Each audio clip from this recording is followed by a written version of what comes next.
Thank you, Jed. Praise God, bro. Pwede palakpakan natin si Jed. Alam nyo, nakaka-bless kasi sabi ko nga kanina with the volunteers huddle, no? Uh, for some of you who do not know, we just came from a retreat wherein most of the volunteers there were the ones who also serve here every Friday. And yet, even after all the tiring things that they had to do to prepare for the retreat and also the 3-day retreat itself, nung nag-huddle kami, nakaka-bless to see that they are still here. No? Alam mo yun, pwede naman magpahinga, di ba? And take the night off and balik next week. And one of those people is si Jed. So, seeing him here, full of energy, ibig sabihin, full of energy rin dapat ako ngayong gabi. So, bro, thank you. Appreciate you. And natutuwa ako at marami tayong opportunity magsilbi sa Panginoon. So, good evening. Sabi nga ni Jed, ako po si Kuya Gino. Pwede rin Tito Gino. Kung gusto niyo, okay lang po. I will not take it against you. And I also want to greet as well yung first-timers natin. And those who were in the True Life Retreat, pwede man, palakpakan natin na nandito nag-join sa atin ngayong gabi. And siguro before I dive into the topic tonight, which is obviously about prayer, and as Jed mentioned, I just want to encourage you po, no, na basically we have 7 Fridays to go, including tonight, no, dito sa Big Eastwood. Siguro tanong ko for those naman who have been part of Big Eastwood this week, have you been blessed with the previous Fridays that you're here? May 3 na-bless. May na-bless ba kayo? Ayan. So, ang sa akin lang, encouragement ko po, let's finish strong. No? Tapusin natin last 7 weeks and really continue to gather every Friday and encourage one another to love and good work, sabi nga. And siguro isa ko rin na encouragement is mag-invite pa po tayo ng mag-join sa atin so that it would also allow us to help them, those people, basically grow in their relationship with God. No? And I think that's one thing that we also need to use as a motivation. Bakit ba natin kailangan mag-invite? Bakit ba natin kailangan mag-encourage na umattend dito? Because whether a person admits it or not, he needs the Lord. No? And a lot of people sometimes doesn't even realize that. So, meron tayong pagkakataon linggo-linggo na magsama-sama. So, share natin yung pagkakataon na makilala din nila yung Panginoon. Tama po ba? Alright, praise God. So, tonight, again, we're gonna talk about prayer. And siguro to tell you more about myself, especially those na ngayon pa lang ako makikilala, ano nga yung nasa notes ko? Saan ba ako nagsimula? Ayun, nag-work po ako ngayon bilang isang sales head. No? I lead a sales team and I am part of a distribution company dito sa Pilipinas. And before I moved to this job, I was in the banking industry. No? And mostly with our company now, yung kung saan po ako nagtatrabaho, to be honest, never kong in-imagine yung sarili ko mag-sales. No? Never ko in-imagine yung sarili ko na to be a sales guy. Because number one, maiyain ako. No? Hindi ako sanay humarap talaga sa tao. Ba't may natatawa na parang hindi kayo naniniwala?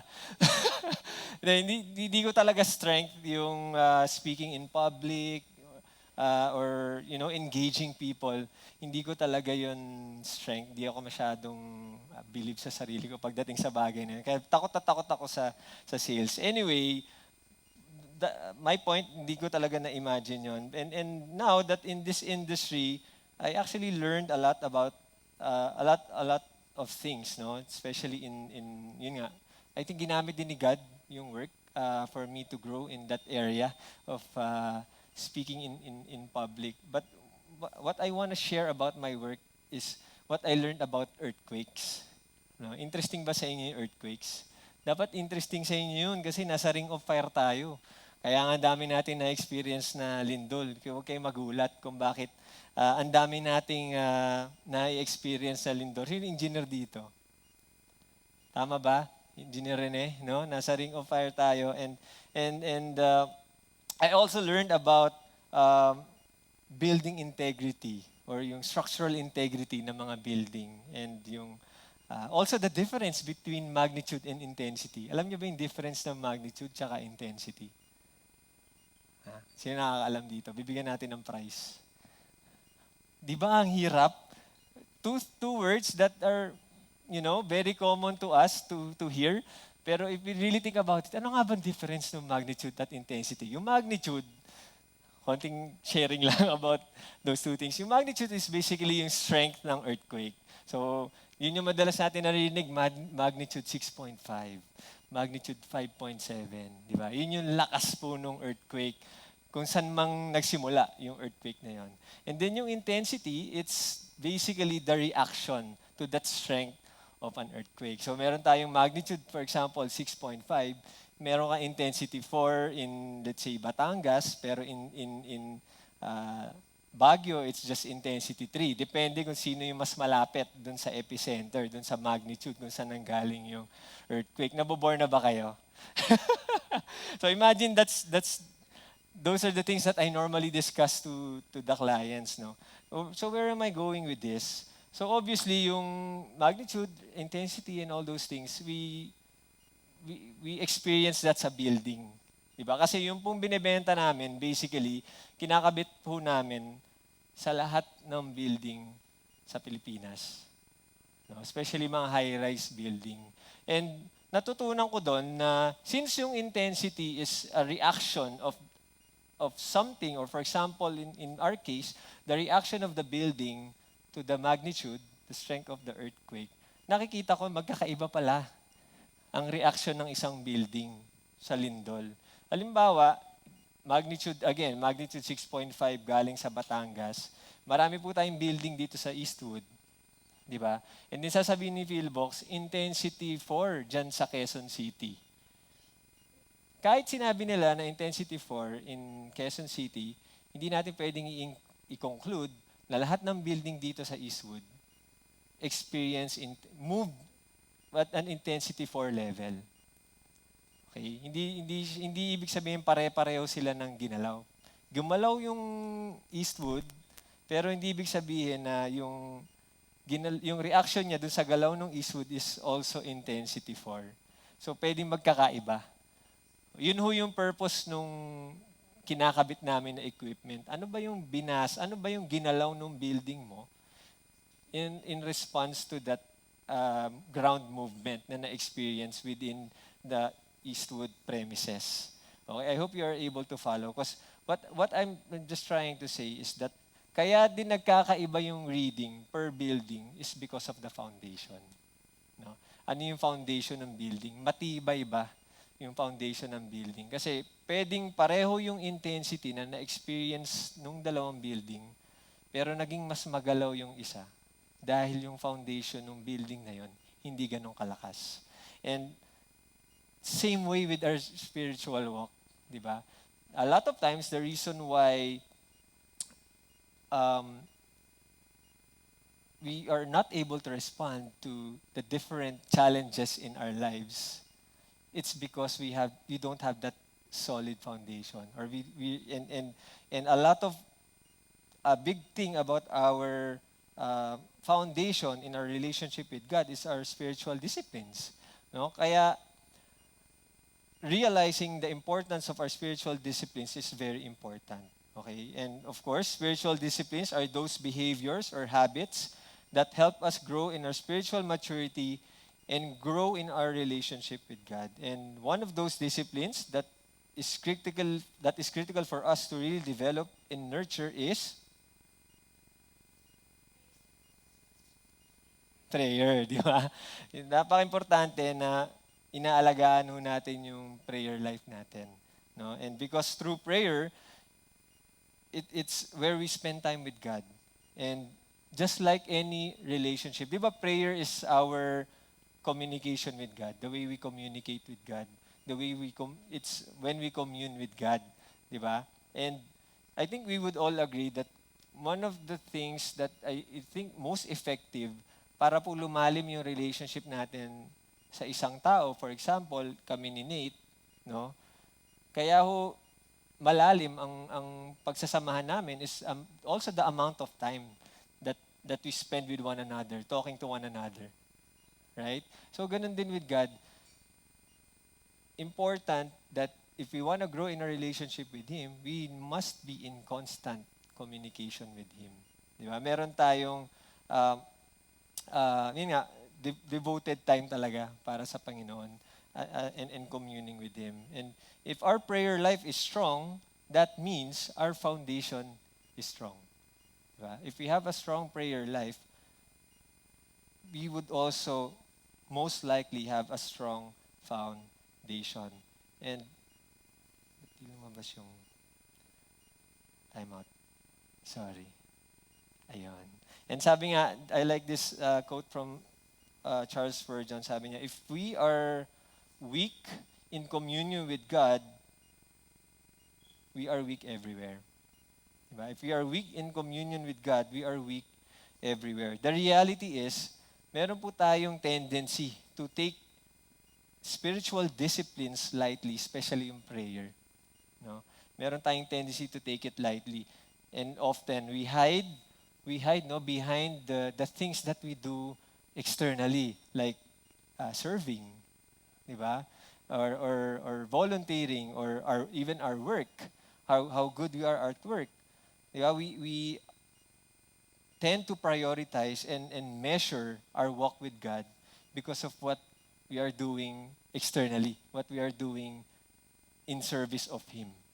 Okay? Well, there's nothing wrong in serving, but also we need to keep in mind yung importance ng time natin with God. Dapat yun ang priority pa rin.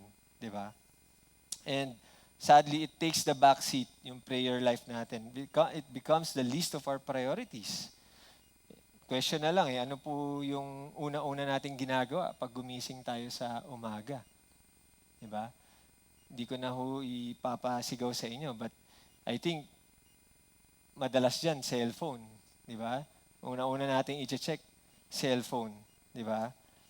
And by the time we know it, we are already far from Him because it takes a back seat in our lives and we have become weak and again, easily shaken by trials and easily tempted by the world, by Satan, or even by ourselves.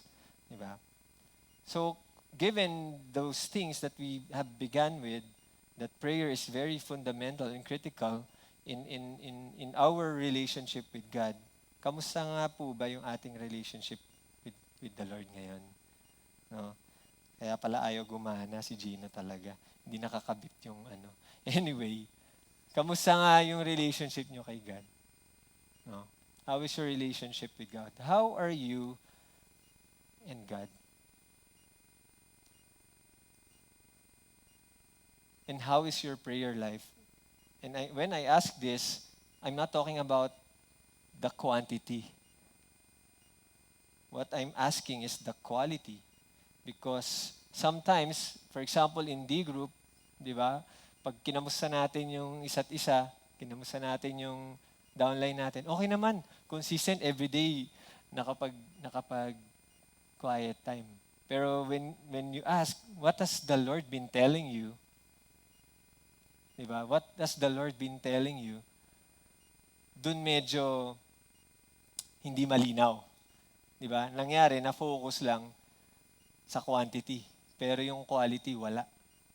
Di ba? Kaya may kulang. Di ba? Or some might even say, super okay yung prayer life ko. Some of you may be in that state right now. And I praise God for that. But that doesn't mean that this message is not for you. Because, di ba, like Paul would normally say, continue to do so. Di ba? When he affirms yung audience niya, right? Continue to do so. Di ba? Kung nandun po kayo sa walk nyo ngayon or in your prayer life is really vibrant, continue to do so. Di ba? And allow this message pa rin to speak to you and gain wisdom from it. And that is my prayer, no? That all of us, whatever season we are right now in our walk with God, in our prayer life, I pray that this message will still speak to all of us. And before I continue, apply na rin natin siguro yung message. Dasal po tayo. Ah, Panginoon, maraming salamat po sa araw na to and sa pagkakataon po na binigay niyo sa amin, Lord, to gather once again to worship you and also to hear from you through your word. I pray, Lord, that you just meet us where we are right now and allow us, Lord, to hear from you, because oftentimes we just use prayer to tell you all our hearts, no? And sometimes we don't give time for you to talk. We don't listen. We don't give time to listen. So I pray that you use this time for us to listen and hear from you, Lord. And protect us as well, Father, from any distractions, anything that is hindering us or going to hinder us from hearing from you.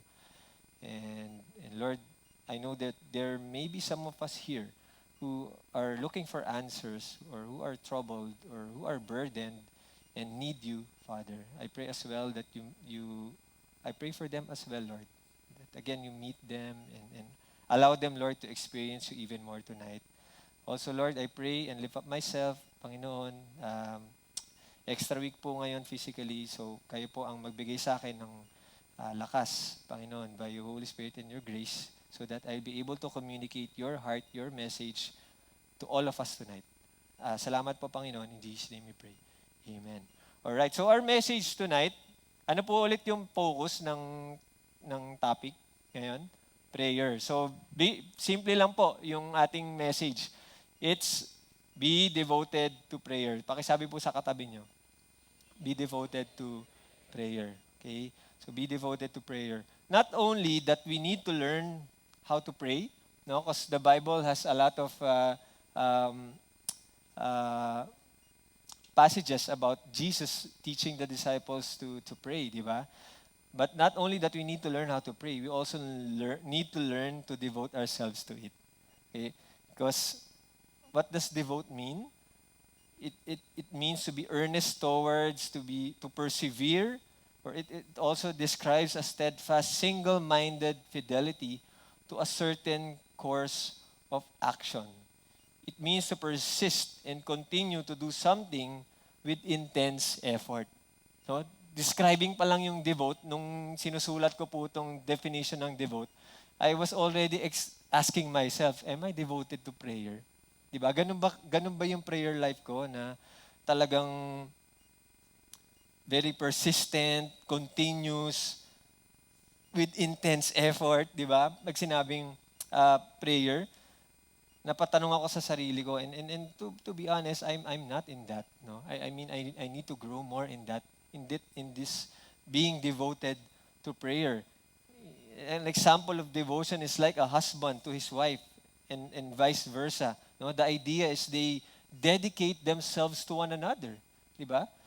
Pag mag-asawa, talagang yan na yan, dedicated yan sa isa't isa. Devotion implies a strong attachment, allegiance, and affection for someone or something, and in this case, for our topic tonight, that's prayer. And we see the word devote associated with prayer many times in the Bible. No? We see the word devote associated with prayer many times in the Bible. First, in Acts chapter 1, verse 14, it says, can we all read? 1, 2, 3, go.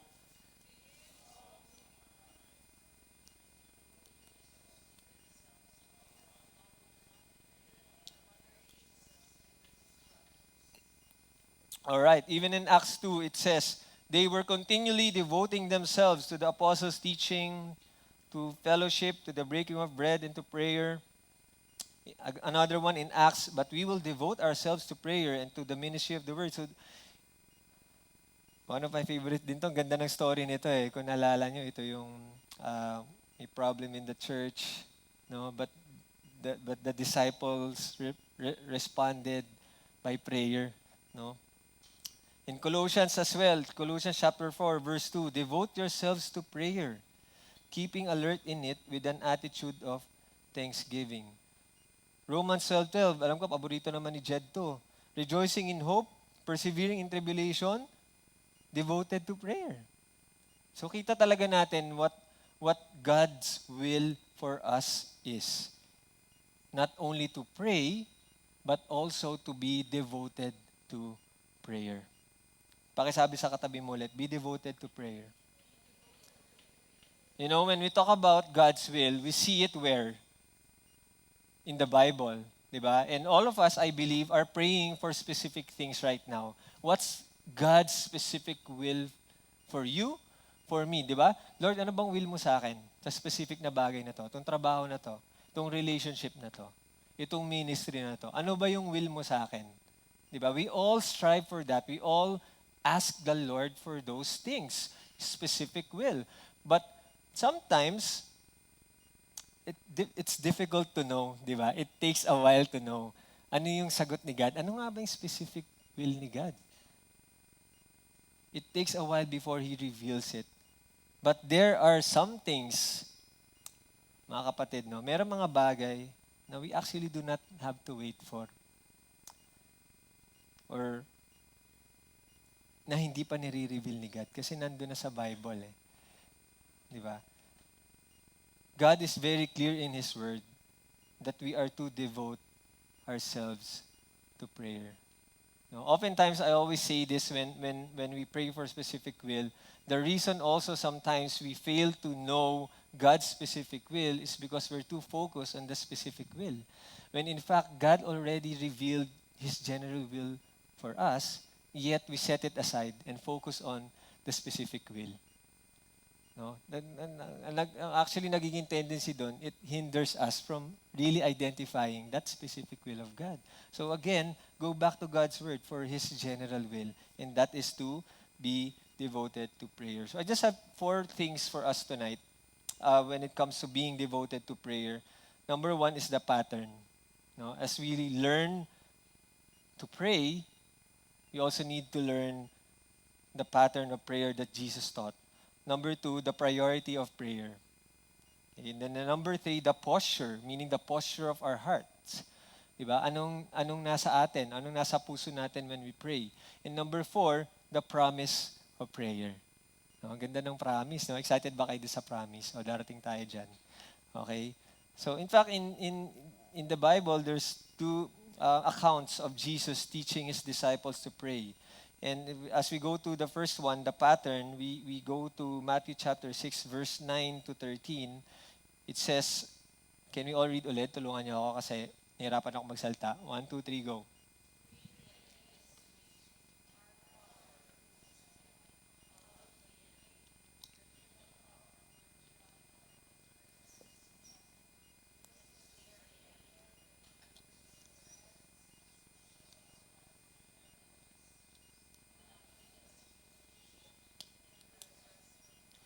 All right.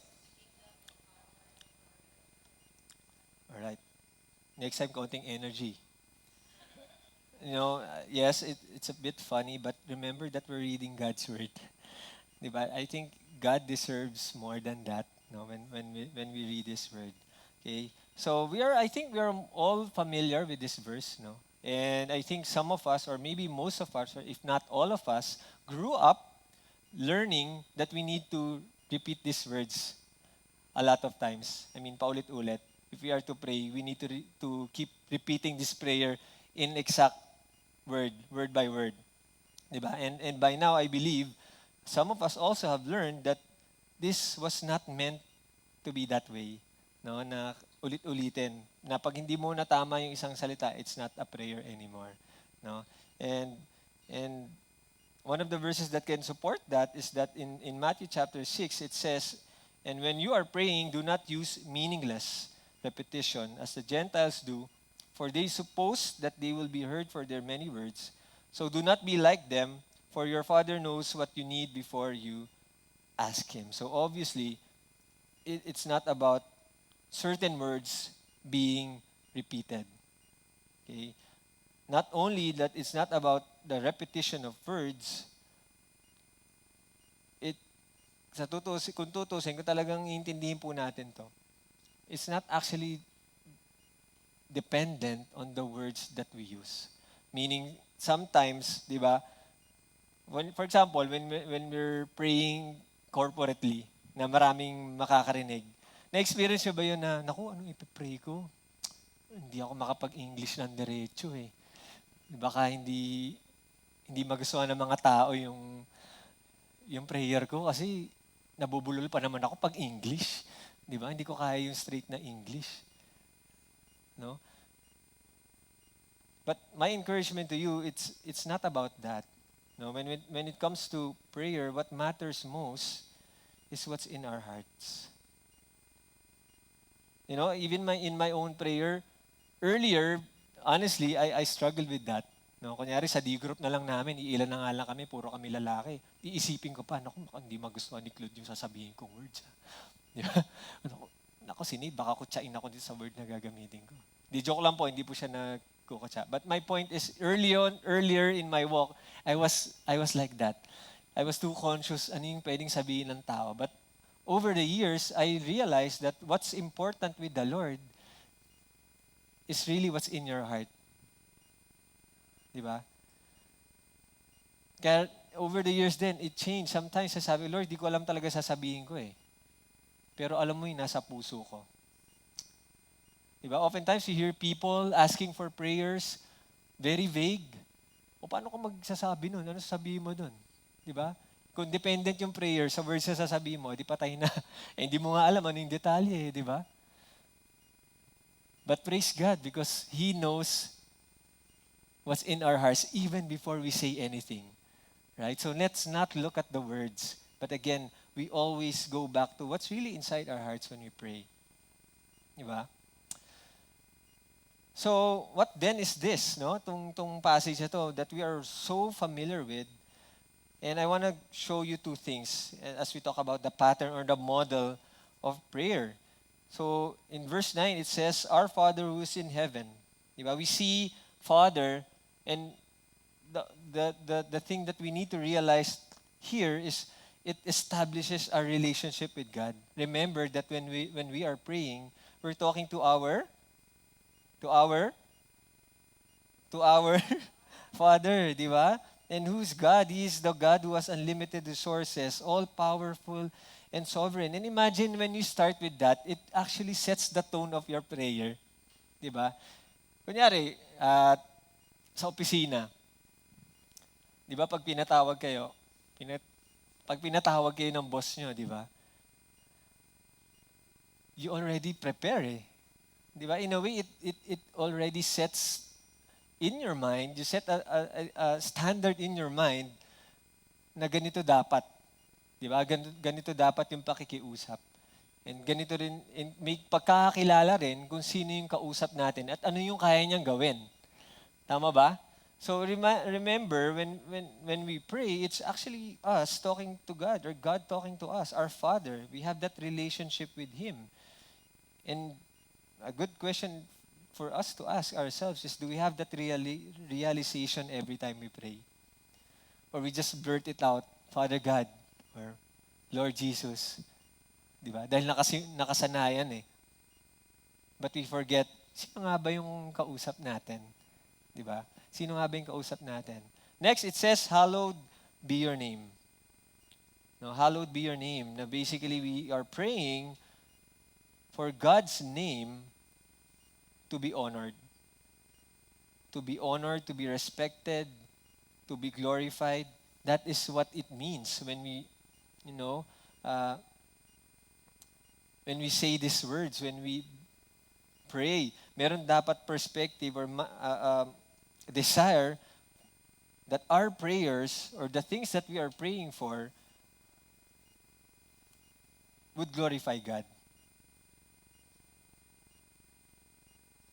And if our prayer is for God to be glorified through our prayer, I think one question also that we can ask ourselves, are we actually living a life that glorifies God? No? If we want to honor God in our prayer, ang question din dapat sa atin is, yung buhay ba natin din is glorifying kay God? Or are we just too focused on telling God what we want, telling God what we need. Di ba? The priority is glorifying God, whether in our prayer or in our lifestyle. Diba? To glorify God or for God's name to be glorified means our prayers are not meant to change God's mind, but to change our hearts and align it to Him. Prayer is not meant to change God's mind, but to change our hearts and align it to Him. It also says in verse 10, your kingdom come, your will be done. God is not only our Father, He is also the King, di ba? Kaya natin sinasabing, your kingdom come. We are also acknowledging that God is King. And His kingdom is in heaven, and that means our heart should be set on the eternal things of God. So let this be the pattern of our prayer. We begin with the things of God first. Diba? Yung first part nito, all about God. Who He is, His agenda, His glory, His honor. Diba? Your will be done. We pray for His specific will to be done. And yet many of us are not following His general will. Yung sinasabi ko kanina. Diba? Sabi, your will be done. Diba? When we pray, Lord, ito gusto ko pero kung ano yung will mo. Kung ano man yung specific will na yun, okay yun. Pero yun nga, meron namang general will na nireveal na sa atin ni God, pero di natin sinusunod. Di ba? May unforgiveness, may disobedience, may selfishness, may pride, may lying, may cheating. Pero we're praying, Lord, your will be done. Right? Hindi ko po kayo pinapagalitan. Parang hindi kayo na-encourage mag-pray. No? But sometimes we have to be reminded of this. Di ba? Sometimes we have to be reminded of this. And don't get me wrong, this is for all of us. I'm not saying that the reason why I'm here sharing this message is because I'm perfect in my prayer life. No. So again, this first part of the model or pattern of prayer is again about all the Lord, no? About kay God. Our Father who is in heaven, that relationship that we are claiming, hallowed be your name, meaning we want to honor God as we pray. Your kingdom come, it's all about God's kingdom. And number 3, our desire for the eternal things of God when we say, your will be done. So the next part, as I mentioned, may first part tayo, may second part tayo, obviously. So kung yung una is about God, the next 3 are about us. Okay? It says, give us this day our daily bread, and forgive us our debts as we also have forgiven our debtors, and do not lead us into temptation, but deliver us from evil. For yours is the kingdom and the power and the glory forever. Sabi po, anong ginamit na word? Give us this day our daily. Diba? I'm sure most of you have heard of this. What God wants for us, the reason why He used the word daily is because He wants us to come to Him daily. Diba? Hindi siya pag natripan lang natin. God wants for us to spend time with Him daily, and at the same time, we ask for God to provide for us daily as well. We wanted to bend on the Lord daily, but the problem is some of us sometimes are praying for our needs for the next 10 years. Diba? Kung ano yung pinapag-pray na natin, yung pang long term. But God wants us to come to Him and spend time with Him daily, depend on Him, and trust on His provision daily. Forgiveness, forgive us our debts, meaning sin. God also provides for our spiritual needs. He forgives us.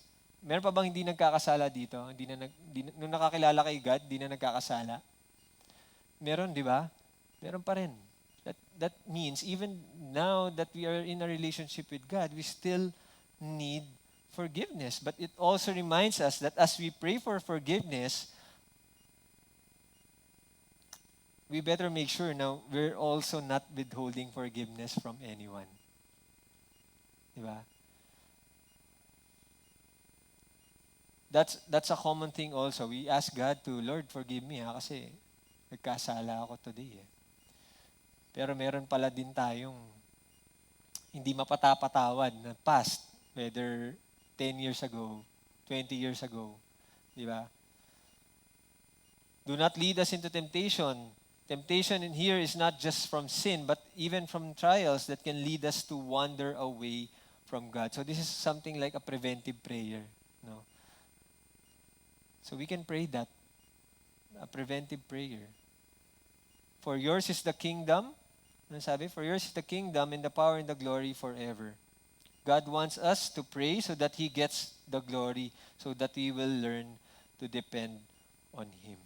Okay, I want to share lang this story about True Life. No? We've been mentioning True Life for the past few weeks and even kanina.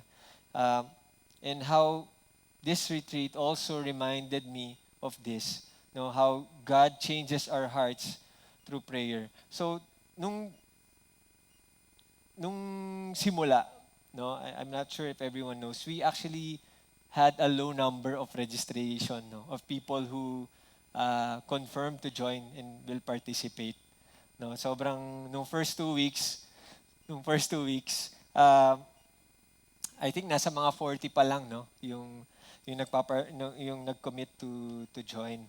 And honestly, during that time, I was so worried, I was so afraid na hindi namin ma-meet yung prayer number, no, na kung ilan yung participants na mag-join. But if I'm going to be honest with you, and this is what God allowed to reveal in me, kaya pala ako takot, no, na hindi ma-meet yung number, or in a way, quote-unquote, mag-fail yung retreat, is because I was focused on myself. Na parang sabi ko, naku, pag hindi na-meet tong number of people na to, kasalanan ko to. Ako yung cargo na to. 'Di ba? Being the retreat coordinator, ang honest kong confession doon, I felt like everything depended on me. No. But again, as I mentioned, God revealed that pride within me that is causing all of those fear, anxiety, and worry. And sometimes I even catch myself trying to control things. Diba? Dahil meron ng fear na mag-fail. But God reminded me that, He already determined the outcome of the retreat. No? And He changed my heart, and that's when I really surrendered and said, His will be done. Meaning, kung yan lang yung umattend, praise God. Kung maraming umattend, praise God. Whether we hit that number or not, if that is what the Lord allows, if that is what God's will is, then I will praise Him. Then I thank Him. And obviously, lumagpas po tayo, no? sa number ng umattend. And that's one of the many things that I learned in this retreat, really taking away the focus on myself, trying to control everything na kasi pwede yun eh, you wanna make, of course you wanna make sure that everything goes well, di ba? But sometimes the problem is that when unchecked, the reason why we want everything to go well is because we want the glory for ourselves. Di ba? Para masabing, uy, okay lahat kasi si Gino yung RC. Di ba? Yun po yung binago ng Panginoon nung nagdasal ako na, Lord, sabi ko, konti pa lang Doon niya ni-reveal na, bakit mo ba gustong ma-meet yung number na yun? Para masabi na na-hit mo or para maraming makakilala sa akin? Magkaiba kasi yun eh. Diba? So when God changed, that's how God changed my heart going to the retreat. So that's the first point pa lang po, pattern. Don't worry, medyo i-hurry up natin, 15 minutes na lang pala. Okay, number 2 is the priority. Amazingly, I really didn't want to spend a lot of time in that part because I know a lot of you know that already. Di ba? But, ganun si God eh. Okay.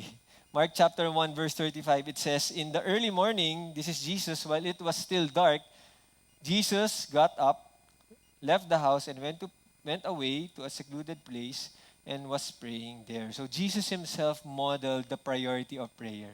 Okay, sabi ko nga po kanina, a good question that we ask ourselves when we wake up, what's the first thing that we do? Do we check our phones? Do we check ourselves in the mirror? No. He was really intentional in setting apart time and even a place, di ba? He went away to a secluded place and was praying there. And it is the first thing that he did. And what's amazing in this part, in this story, is that um, prior that day, Jesus had a very, very busy day leading to this morning. No? And he was preaching, he was busy choosing and inviting his disciples, his apostles. Jesus was casting out evil spirits the night before, and Jesus was healing many people who were sick with various illness. I don't know about you, but sounded like Jesus was busy the night before. Di ba? May reason siya para siguro snooze niya muna yung cellphone niya. Though wala siyang cellphone doon. Pero sabihin, may reason siya, di ba? Para kahit papano, delay niya muna yung time niya with God. Yet the very next day, he got up, left the house, and went away to pray. In fact, at one point, the disciples went looking for him, and when they found him, the disciples said, "Jesus, so many people are waiting for you.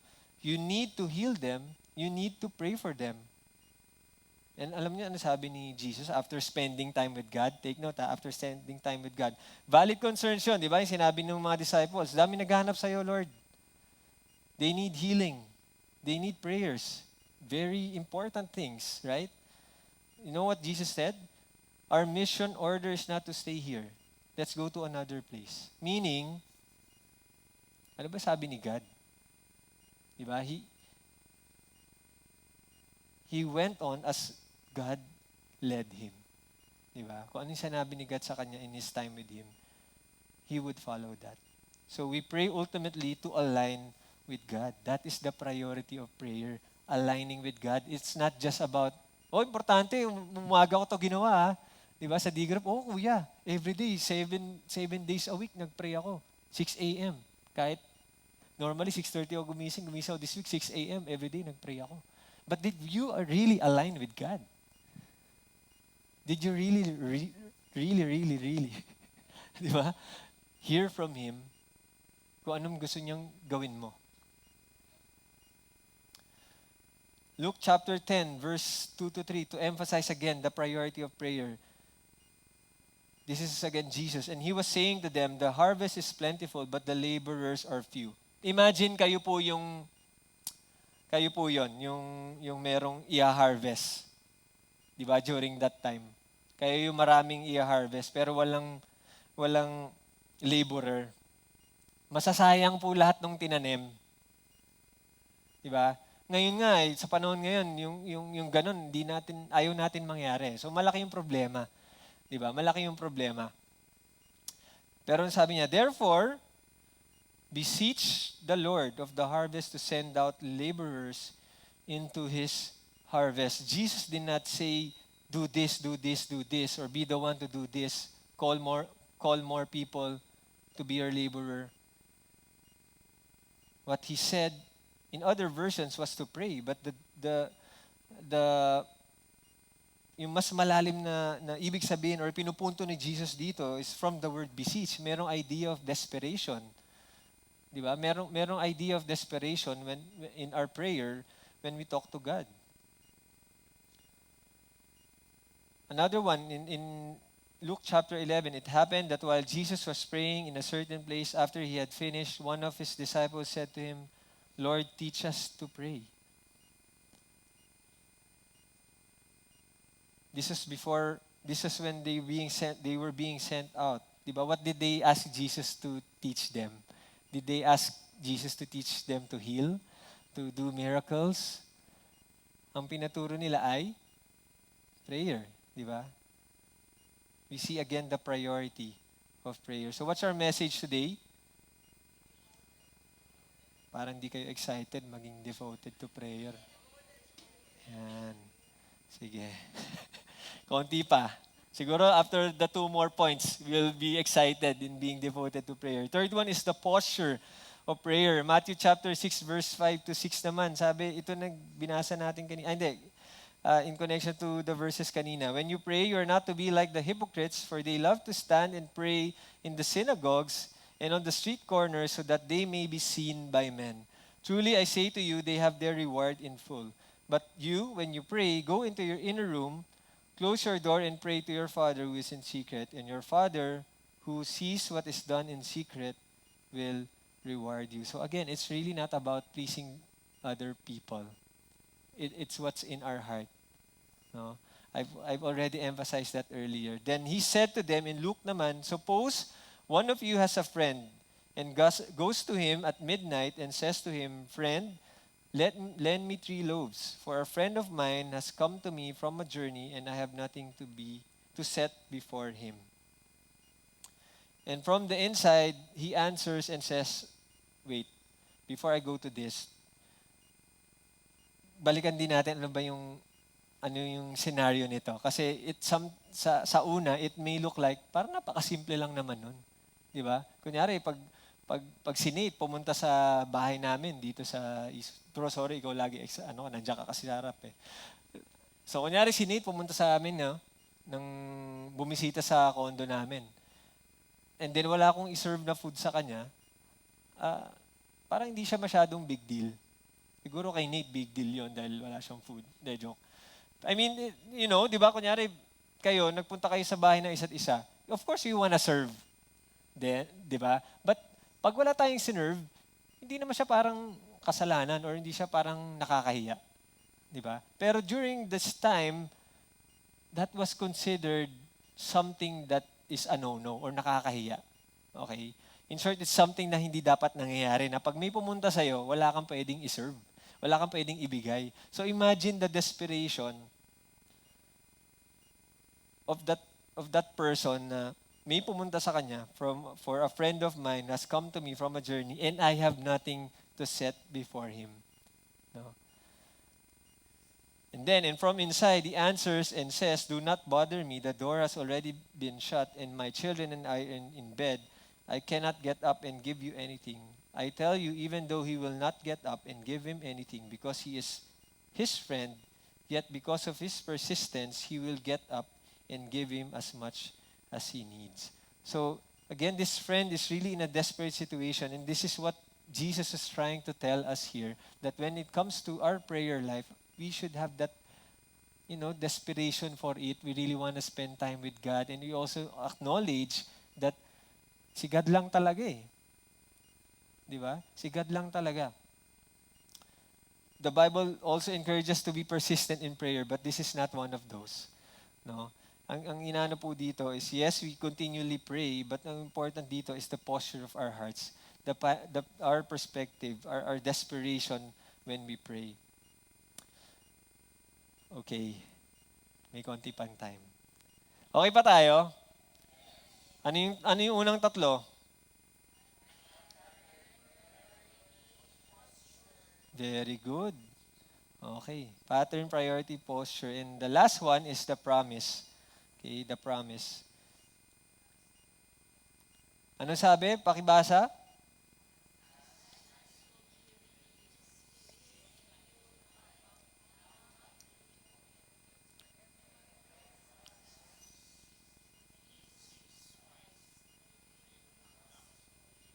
Sino po nagpe-pray ngayon? Pero hindi pa sinasagot ni God? Who's waiting for prayers to be answered? Alright. I think all of us have. No? Even if di po kayo magtaas ng kamay, I think deep in your heart, you know that you're praying for something. And the reason why I ask that is my encouragement to you. That God will answer that. God will answer that. Okay? Maybe with a yes or no or wait, but definitely God will answer that prayer. So don't be discouraged. Diba? Don't be discouraged. Ito na, di ba? As we go along. Sabi, or what man is there among you who, when his son asks for a loaf, will give him a stone? Or if he asks for a fish, he will not give him a snake, will he? If you then, being evil, know how to give good gifts to your children, anong sabi? How much more will your Father who is in heaven give what is good to those who ask him? The promise, my friend, is not only that God will answer your prayer, but his answer will be what is good for you. Diba? Maybe not necessarily the exact thing that you're praying for, but definitely what he will give for you is what will be good for you, what is best for you. And I want us to keep in mind this. God is the God of how much more. Diba? That's where the problem comes in. When we forget who God is. Kaya nagiging hindi natin naiintindihan. Lord, ba't ito yung sagot mo sa prayer ko? 'Di ba? Niluhod ko to araw-araw eh. Pero ang sagot mo, no? Pag nangyari po yun, balikan natin to. How much more? He knows what's best for you. Yeah, you're waiting for your prayer to be answered.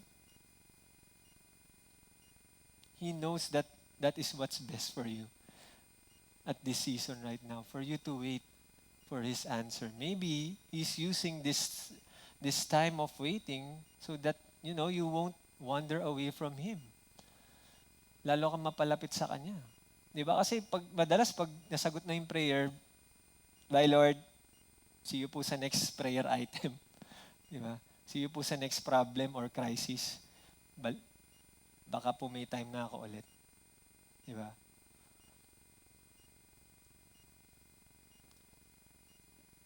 In Luke, it says, so I say to you, ask, and again, it's the same thing. Di ba? I just wanted to share how this account was written in Luke. So it encourages us that God will answer our prayers. And that's why I really focus on this definition of who God is, the God of how much more. Diba? Kasi ako pag nagpe-pray na tayo, meron na tayong, because I know, Lord, that you are the God of how much more. Hindi lang, you're sovereign, you're mighty. Di ba? Meron tayong bago. Okay ba? Meron tayong bagong tatawag kay God that you are the God of how much more. Right? Napita tayo. John 14, it says, can we all read? Ganda nito. 1, 2, 3, go. Whatever you ask in my name, that will I do, so that the Father may be glorified in the Son. If you ask me anything in my name, I will do it. Whose name? Because it's repeated twice, right? My name, my name. Kaninong name? That's why we pray, di ba? Sa dulo. Di ba? In Jesus' name we pray. Di ba? In Jesus' name we pray. But the reason for this, the reason why, first and foremost, we say in Jesus' name, is because so that the Father may be glorified in the Son. It is still again about God's glory. But sometimes we take this verse to the extreme because the word anything, di ba? Nagiging focus natin, anything, naku, sinabi sa Bible eh. Anything you ask in my name, posible masasagot. Di ba? Yes, anything is possible with God, but we are also warned, di ba, in James, that because of our wrong motives, di ba, we do not receive what we are praying for. And there's a prerequisite to say that we pray in Jesus' name is also to submit to His will. That if there is a part of our prayer that is not in His name, we are also asking God to take it out. No? Hindi po siya basta lang formula. Sabi kasi, nasanay ako sa dulo may in Jesus' name. Di ba? When we say that in our prayer, we submit to God that we are also telling Him na kung merong hindi ayon sa iyo at merong hindi nakakabigay ng glory sa pangalan mo, doon sa prayer ko, take it away. No, take it away. So what are those 4 points again? Pattern of prayer, priority, posture, promise. And title? Siguro to close lang, who wants to be devoted in prayer? Okay, to be devoted in prayer, of course, those things are important. No? But ultimately, it starts with a relationship with God. And that relationship begins when we realize what He has done on the cross. And as we bow down our heads today, I just want us to be reminded as we close, let's bow down our heads and close our eyes. That this relationship with God, because prayer is communing with God, talking to God, because we have that relationship with our Father. That relationship is only possible because of what Christ has done on the cross. My friend, because of sin, that relationship was broken. But because of what Christ has done on the cross, He lived, died, and rose again on the cross because of His love for us, so that we could be restored in a relationship with Him, so that we can pray in His name. It's only possible because of what Christ has done, because of His love for us. So let us remember that. And if you haven't come to that point of accepting that truth in your life, I pray first and foremost na yun muna yung mangyari sa'yo. Natanggapin mo si Jesus bilang iyong Diyos at tagapagligtas. And from it, allow your life, prayer life, to really grow and be nurtured through God's provision. And for the rest of us, I pray that although this message might be all too familiar, or maybe may pwede ka pang idagdag. But I pray that we all continue to apply and pursue that devotion to prayer, because that is what God wants for us. And again, Lord, we thank you for your word, making it available for us. Freedom, and also the freedom to pray, come to you na diretso, Panginoon, knowing that you are listening to us as your children. And I pray that you bless our night, our breakout discussion, and continue to be with us, and continue to allow us to maximize this time that you have blessed us with. Again, Lord, thank you, and we praise you, and we give all the glory and honor to you. In Jesus' name we pray. Amen. Amen.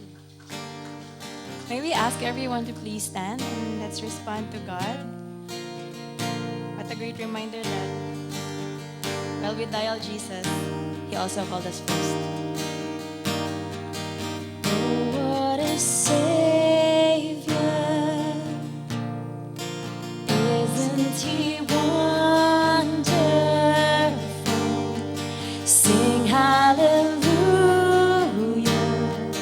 Christ is risen. Bow down before Him, for He is Lord of all. Sing hallelujah, Christ has risen. Oh, what a Savior! Isn't He wonderful? Sing hallelujah,